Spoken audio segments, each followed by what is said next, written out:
நவத்தாவு பகுதியில் கூலித் தொழிலாளி வெட்டி கொலை, மனைவி மகள்கள் உட்பட 4 பேர் கைது. சிவகங்கை மாவட்டம் மானாமதுரை அருகே நவத்தாவு கிராமத்தைச் சேர்ந்த கூலித் தொழிலாளி கருப்புசாமி வயது 50. இவரது மனைவி பஞ்சவர்ணம். இவர்களுக்கு ஒரு மகன் 2 மகள்கள் உள்ளனர்.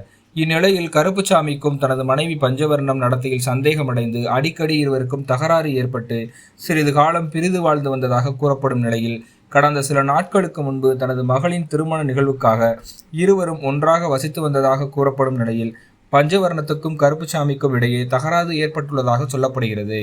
இந்த தகராறில் பஞ்சவர்ணம் கருப்புசாமியை வெட்டி கொலை செய்துள்ளதாகவும் இதற்கு உடந்தையாக இருந்த அவரது மகள்கள் கலைராணி வயது 23, கண்மணி வயது 21 மற்றும் கலைராணி கணவர் செல்வா வயது 24 ஆகியோர் மீது கருப்புசாமியின் சகோதரர் கொடுத்த புகாரின் அடிப்படையில் சிப்காட் போலீசார் வழக்கு பதிந்து 4 பேரையும் கைது செய்து இன்று மாலை சுமார் 5 மணியளவில் விசாரணை மேற்கொண்டு வருகின்றனர்.